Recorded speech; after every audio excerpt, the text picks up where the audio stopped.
الحمد لله رب العالمين والصلاة والسلام على رسوله الأمين وعلى آله وأصحابه أجمعين أما بعد.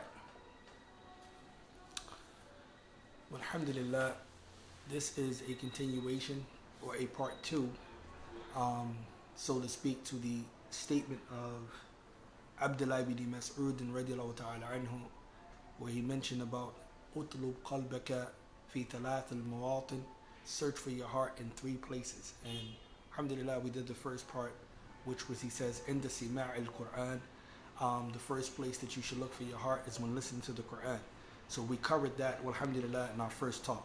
Today we will focus on the second place that he mentioned that you should search for your heart, and that is fi majalis al-dhikr, okay, in the circles or the gatherings of knowledge. And we wanted to analyze this statement of Abdullah ibn Mas'ud in regards to the importance of having your heart present. Because a lot of times when we engage in activities, we don't understand that the heart goes through two stages. The heart can be in a state of heedlessness, or it can be in a state of remembrance. A state of heedlessness, by the way, bi'idhnillah, is the state of heedlessness. When we're talking about the heart, we're not talking about the organ. So I don't want no one to get confused. We're not talking about the organ or the piece of flesh that's in your chest. We're talking about, as again we mentioned it on the first talk, we're talking about the aql das-salim. So we want to pay attention to that, inshallah. So Abdullah ibn Mas'ud, he says that فَإِن لَمْ تَجِدْهُ, if you do not find your heart in these places that he has mentioned, he says, then فَسَأْلِ اللَّهَ أَنْ يَمُنَ عَلَيْكَ بِقَلْبِ. Then he said, ask or make dua to Allah Azza wa Jal that he grant you a heart, for indeed you do not have a heart. So we want to analyze that. So majalis al-dhikr, what is a majalis al-dhikr? What is a hilaq al-dhikr? It have many different types of forms. What is a gathering of knowledge? Do it consist at a certain place? Should it be done at a certain place? What are these things that you should have your heart at? All right? F1 inshallah.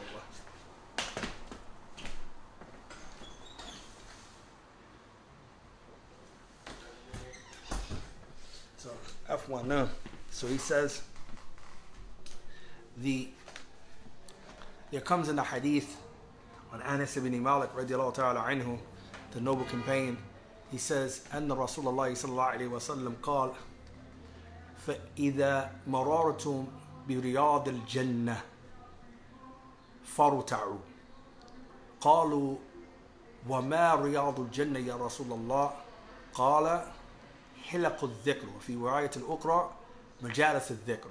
This hadith is collected by Sunan al-Tirmidhi.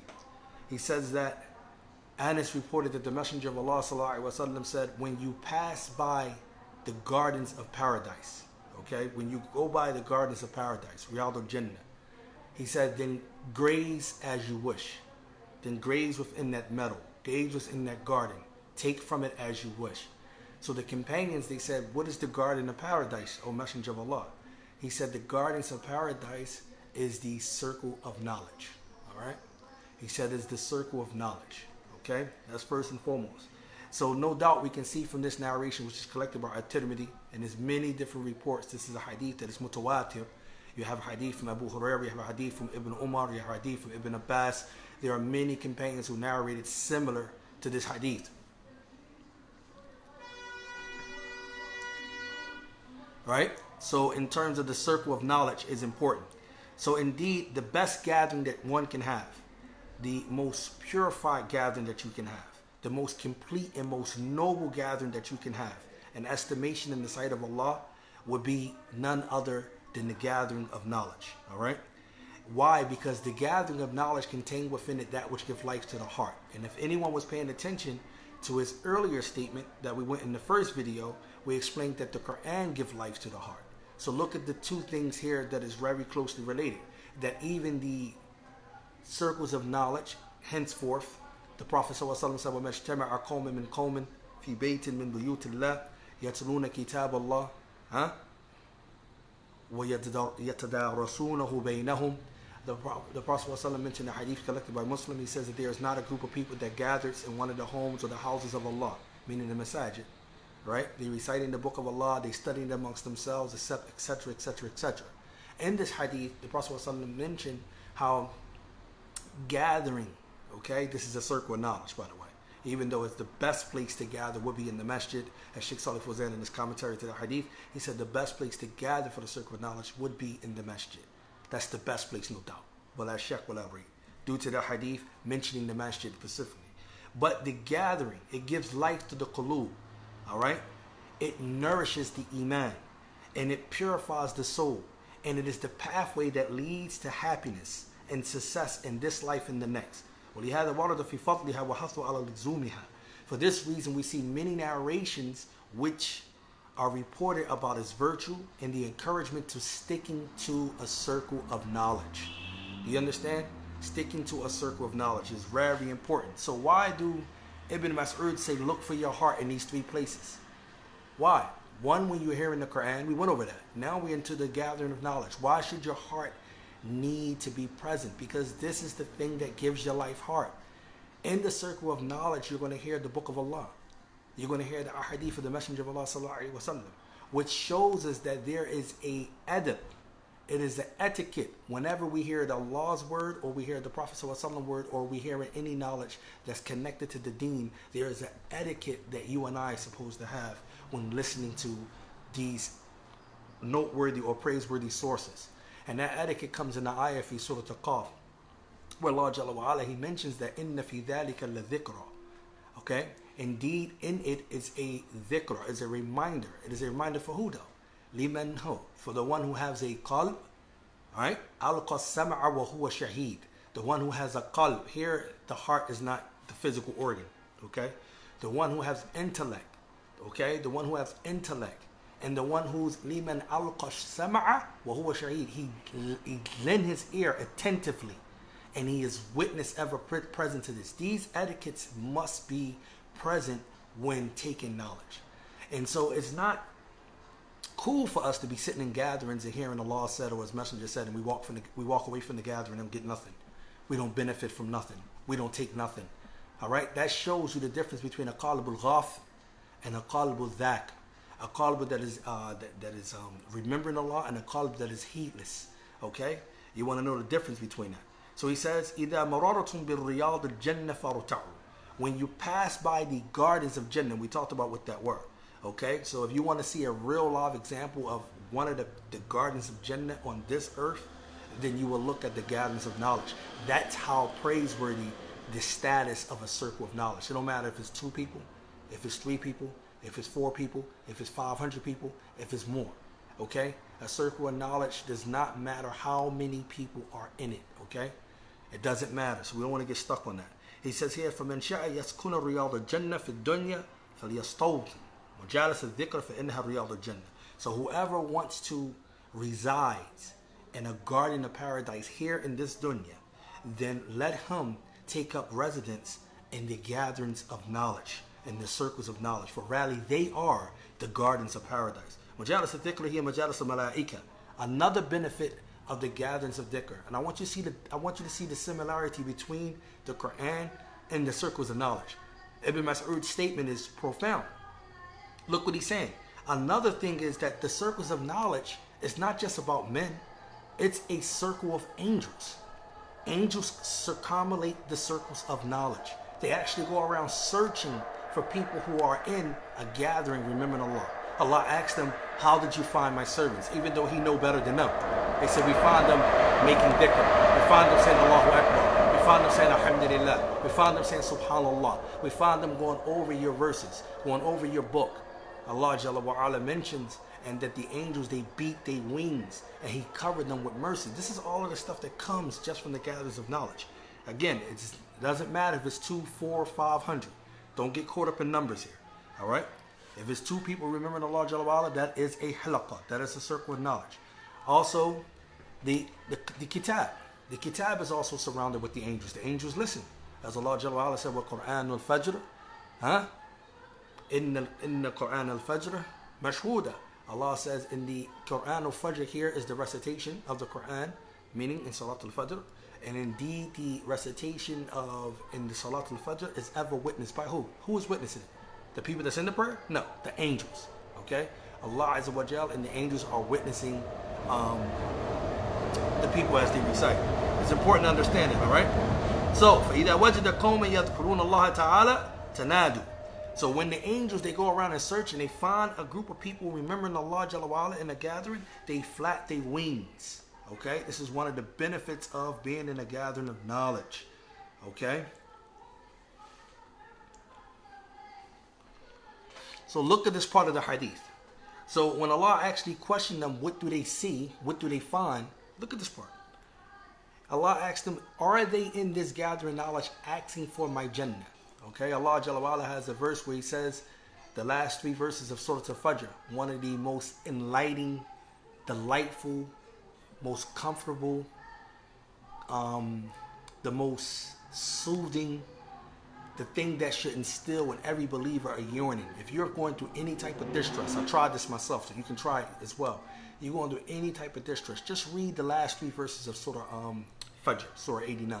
Allah Jalla wa'ala, He says, يا أيتها النفس المطمئنة ارجعي إلى ربك راضية مرضية فادخلي في عبادي وادخلي جنتي. Look at that. So Allah Azza wa Jal says He's going to say to that soul that is mutma'inna, that soul that is tranquil, that tranquil soul, that tranquility soul, which is one of the types of soul. Allah Jalla wa'ala going to say mutma'inna, right? Irji'i, return back. Ila rabbiki, to your Lord, because the soul is feminine. That's why Allah said rabbiki. Return back to your Lord, talking to the soul. That tranquil soul, going back to its Lord. But how would you go back? Radiyatan maradiyya. You're going to go back with Allah being well pleased with your soul. Then Allah is going to say the most refreshing thing that you can ever hear. He says, Allah Azza wa Jalla is going to say, Wadukhuli, it's going to say, Wadukhuli fi ibadi, meaning enter along with my servants. Enter along with my servants. The other souls that were tranquil, enter along with them. Fi jannati, right? Enter into my garden, my paradise, okay? Which we don't know how exactly it's going to be. We know the descriptions of it. We don't know the haqa'iq, as Shaykh Uthaymeen mentioned. We do not know the sure realities of Jannah. We just know the descriptions of Jannah as Allah mentioned in the Quran and the Prophet ﷺ mentioned in authenticated hadith. That should refreshen you. The fact that you want to hear that. Also, another benefit that you should know, Shaykh Uthaymeen, he brought a beautiful point when he says the dunya is a sijn for the believer from 2 perspectives, from 2 angles. We know the hadith of Abu Hurairah where the Prophet ﷺ said what? Ad-dunya sijnu mu'min wa jannatu kafir. Right? And Shaykh Ibn Qayyim al-Jawziyah, he says in his Nuniyah, he says, Sijnun yadiku bi sahib al-imani lakin jannat al-ma'wa lidhil kufrani. And this is true. How true is this line of statement? Because it's based off that hadith. That the dunya is a prison for the believer, and it is a what? Paradise for the non-believer. Shaykh Uthaymeen said it's a prison for the believer from 2 angles. The first angle is because the believer cannot indulge in his or her desires at will like they want due to what is mandated from their iman, their belief, and them doing righteous actions. That's one angle. So they're restricted due to that. And number 2, which is the point that I brought this up, is the fact that if they die in a pleasant state, as Allah says, الَّذِينَ يَتَوَفَّاهُمُ الْمَلَائِكَةُ طَيِّبِينَ سَلَامُ عَلَيْكُمُ دُخُولُ الْجَنَّةِ بِمَا كُنْتُمْ تَعْمَلُونَ في Surah Nahl, Surah 16, verse 32. Allah Jalla wa'ala, He says, those whom the angels take their lives while they are in a pure state. Do you understand? While they're in a state that is pure and wholesome.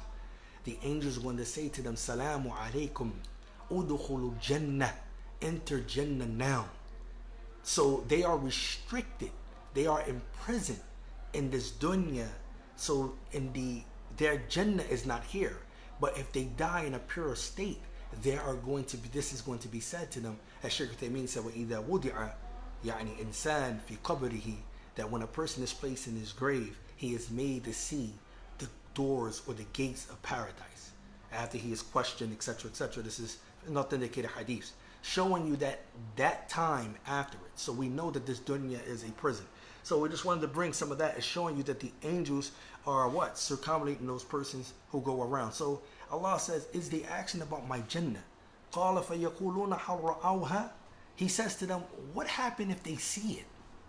Here they are talking and they're reciting my book. They're going over, they're believing, etc. They're pondering, reflecting. But what happened if they actually see the Jannah that I have prepared for them? So the angels, they respond back. He says, what happened if they see it? Right? He says, فَيَقُولُونَ لَا وَاللَّهِ يَا رَبِّ مَا رَأَوْهَا. So they will respond that no, by Allah, oh my Lord, they have not seen it. قال فيقول فكيف لو أنهم رآها. He said, well, what would be the case if they did see it? قال يقولون لو أنهم رآها كانوا أشد عليهم حرصا وأشد له طلبا وعظما فيها ركبا. قال فيقوم فمن يعذون قال من النار. قال يقول وهل رآها. But this is a beautiful hadith here. He's saying that, okay, Allah is asking the angels, and he already know better than them, but he's asking them here in this hadith, he's saying, what happened if my servants actually did see the Jannah?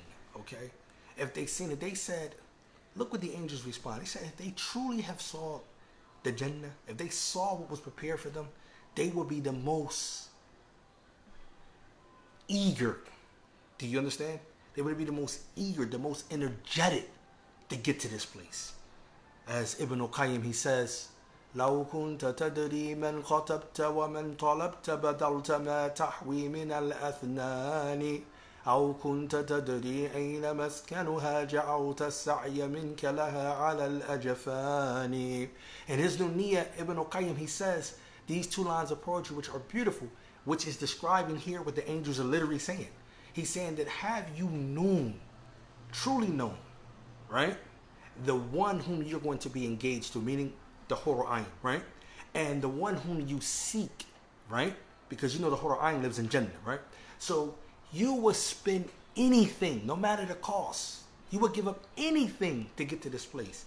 So much so, have you known where this place was located? Meaning where the woman, the paradise home was located at, meaning it's in Jannah.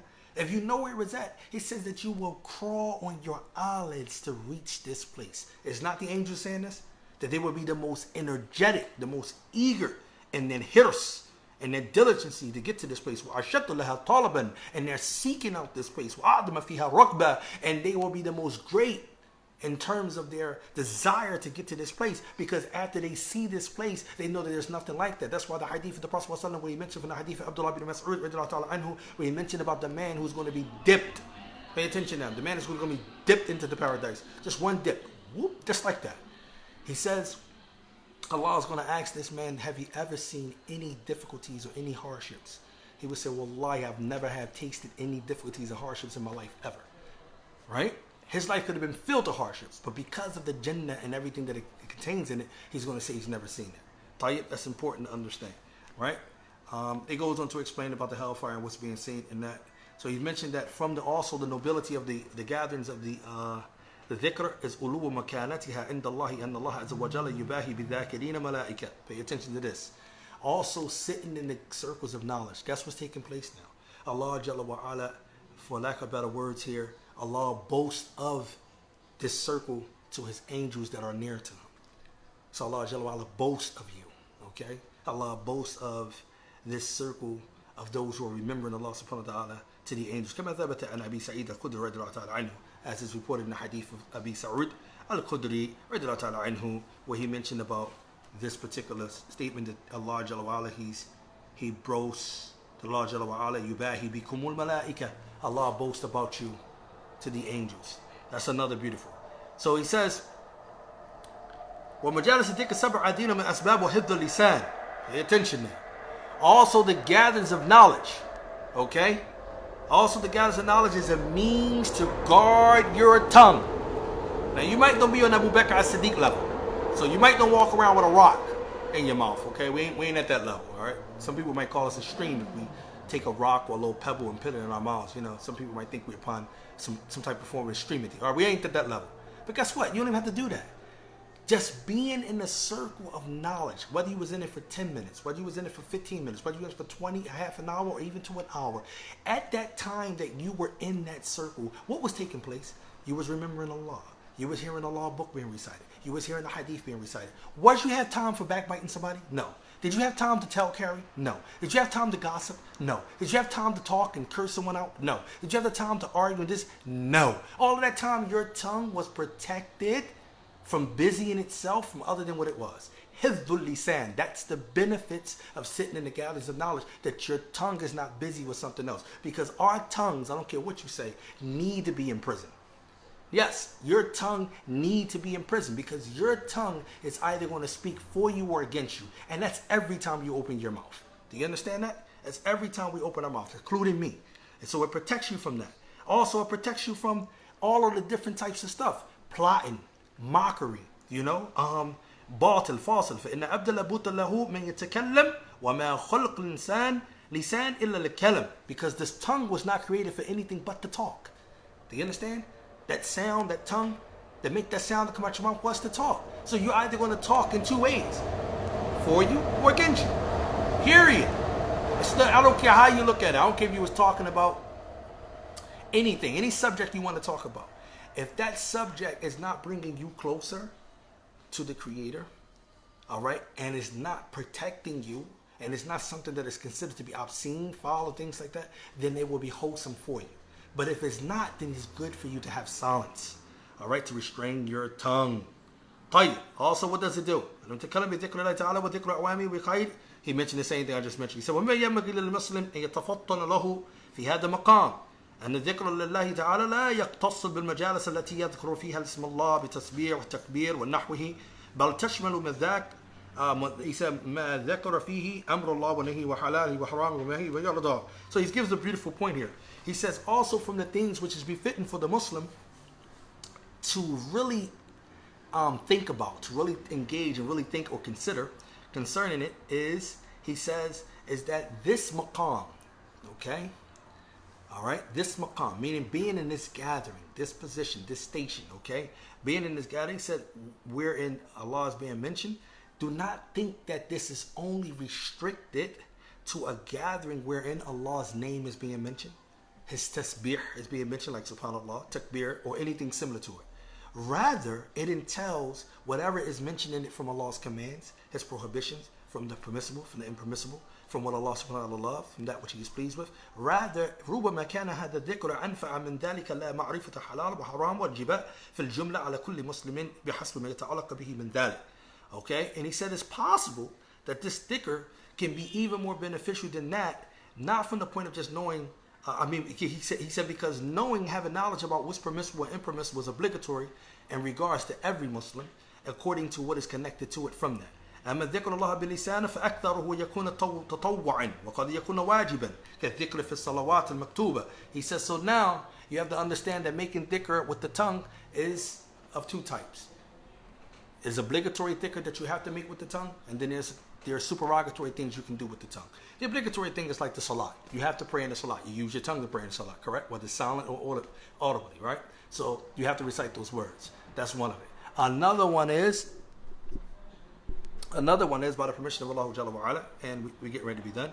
He said another one is that you have to do that which is supererogatory, saying, for example, not commanding good, forbidding evil. But he says, وَمَا يَكْرَهُ فَيَجِبُ عَلَى كُلِّ مَنْ يَحْتَاجُ إِلَى شَيْءٍ مِنْ ذَلِكَ أَنْ يَتَعَلَّمَهُ. So anything that's connected to that, you should learn. Okay? Also from the benefits of dhikr. Okay? He's going to give us some benefits now. One is that it drives away the shaitan. It repels him. It breaks, and it serves as an armor or a weapon against the shaitan. And it also is a thing that which pleases the Ar-Rahman. Pay attention now. It also removes sadness, distress, grief, pain from the qalb, from the heart. It removes that. Think about that. Dhikr removes that. The other day I was feeling down. I was just telling the brother how I was feeling down the other day, right? And I started reciting these lines of poetry that I'm reciting to you guys from Ibn al-Qayyim, where he mentioned La yulhiyannaka manzilun la'ibat bihi, right?